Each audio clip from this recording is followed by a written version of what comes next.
Olá, pessoal, tudo bem? Thiago da Capitalismo falando. Hoje quero trazer aqui para vocês uma ação que faz já algum tempo aí que está bastante lateralizada, mas que na nossa avaliação tem um belíssimo potencial de valorização, né? Tanto no curto prazo quanto no longo prazo. E para quem quiser saber qual é essa ação e entender aqui a nossa avaliação, vale a pena conferir o vídeo. Claro, deixo também o convite aí para quem não é inscrito se inscrever no canal. E para quem gostar do vídeo, dá um like e compartilhar. Então a empresa, pessoal, é a Klabin. Já tem outros vídeos aqui nossos falando da empresa. Né? A Klabin, pessoal, tem características bem interessantes. Né? Uma empresa mais do que centenária, tem mais de 120 anos de mercado. Ela tem uma estrutura fabril fantástica, são mais de 20 fábricas no Brasil, mais uma na Argentina. É simplesmente a maior produtora e exportadora de papéis para embalagem e líder na produção de embalagens de papel. É a única empresa no mercado brasileiro que oferece as mais variadas soluções de fibra curta, de celulose de fibra curta, e o fluff, que, por exemplo, é utilizado para fazer fraldas, né? Além de ser líder na parte de papelão ondulado e sacos verdes industriais, e exportar para mais de 70 países. É importante a gente lembrar que a Klabin está num momento muito diferenciado operacionalmente, quando a gente olha para as perspectivas da empresa, assim como a Suzano, apesar da Suzano ter uma dependência maior do mercado externo, e são empresas que querem adicionar o máximo possível de receita, porque elas não têm problema em vender. Quanto mais elas venderem, mais elas vão ganhar dinheiro, né? Então, é uma coisa interessante poder ser sócio de empresas aí que não têm essa dificuldade, que é o que a gente percebe aqui, né? A gente pegando os últimos anos, claro, crescimento aqui de receita líquida, né, no caso aqui da Klabin. Então, a empresa tem algumas vantagens que são fantásticas, né? Ela tem terras próprias, por exemplo, mais de 667 mil hectares. Isso é interessante quando a gente pensa em ativos, né? É uma empresa cheia de ativos, tá? E esses ativos, na nossa avaliação, não são precificados como eles deveriam ser precificados. E além disso, pessoal, a celulose, na nossa avaliação, é a melhor commodity brasileira. Não tem nada parecido com a produtividade que nós temos em celulose. O Brasil é bom em soja? É, mas os Estados Unidos também. O Brasil vai crescer bastante em milho? Sim, mas os Estados Unidos também é bom em milho, algodão.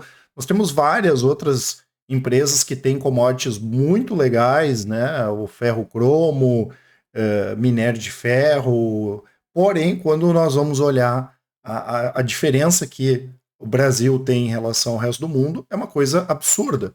Quando nós olhamos aqui a produtividade florestal em pinos, tanto em pinos quanto eucalipto por metro cúbico por hectare ao ano, a da Klabin é de 39 e o Chile, que é o segundo mais produtivo, é 22.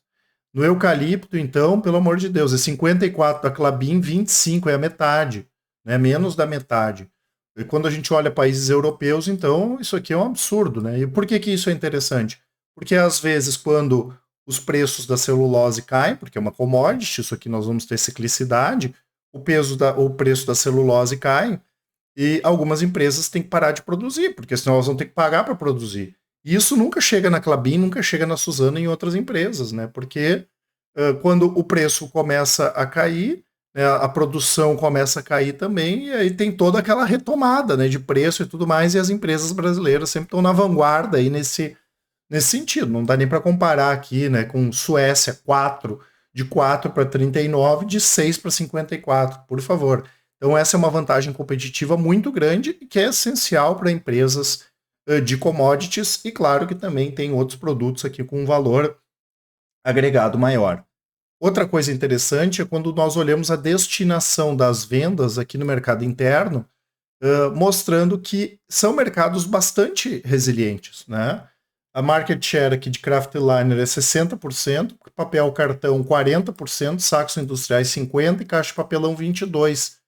Alimentos é quase 70%, pessoal. Então, é embalagem para alimento, né? E quando nós olhamos o preço da embalagem em relação ao alimento, é um preço baixo. E além disso, a gente tem outras vantagens, como a questão da substituição de plástico por papel aqui, que eu já vou comentar, que é uma avenida de crescimento aí para a empresa, tá? Então tem essa resiliência, que tem vários exemplos, né, de produtos que a gente usa no dia a dia que usam as embalagens, né, são produzidas aí pela Klabin, celulose e tudo mais, né, bastante importante isso. ou seja, é um setor que tem bastante potencial de crescimento e tem resiliência, né? Então, a empresa aproveita justamente esse momento para aumentar a produção, porque ela tem bastante previsibilidade lá nos seus resultados. Outras questões aqui, quando nós falamos em avenidas de crescimento, a legislação é restritiva, não só no Brasil, mas no resto do mundo, ou seja, dificilmente a gente vai conseguir ter empresas que consigam ter o tamanho da Klabin e o tamanho da Suzano. E-commerce, né, pessoal, que usa embalagem até não poder mais, o e-commerce cada vez mais vai ser importante, vai crescer no varejo como um todo. Essa questão de alternativa de embalagem sustentável, né, que é a substituição de plástico por papel, que cada vez vai ficar mais restrito o plástico. Essa posição privilegiada com alta produtividade, como eu mostrei. Consumo de alimentos frescos, inclusive tem países que não dá para vender com plástico, tem que ser embalagem com papel. E essa questão da renovação do parque fabril que a empresa vem fazendo com projetos como Puma 2 aí, que são fantásticos, tá? Aqui nós temos a questão do fluxo de caixa, né? É importante perceber que a empresa já gera muito caixa, isso é importante, tanto que a Klabin paga os dividendos em cima da geração de caixa, né? Hoje ela tem um yield médio aí na casa de 4, 5%, mesmo fazendo uma série de investimentos, ela faz recompra de ações e paga dividendos.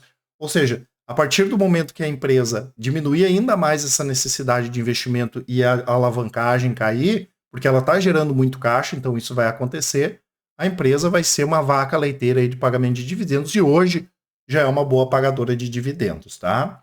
Claro que tem algumas coisas aqui, pessoal, não é uma questão nem de polêmica, mas que a Klabin é mal interpretada, principalmente quando nós falamos de riscos, a alavancagem é a questão do resultado final, na última linha, o lucro, tá? Risco, pessoal, tem, né? A questão da alavancagem é risco, a ciclicidade da celulose por ser uma commodity, mas a gente entende que as pessoas exageram e fazem essa interpretação equivocada. Primeiro, por que a alavancagem é alta? Por causa dos investimentos, né? Se a gente olhar só Puma 2, nós estamos falando aí de mais de 12 bilhões de reais de investimento. Então a empresa se alavancou para crescer, porque ela não tem dificuldade em vender. A receita é estável, em crescimento, não tem problema com isso. Outra coisa é o pessoal olhar a última linha, não dá para olhar o lucro, pessoal, o resultado é sujo, eu já comentei algumas vezes.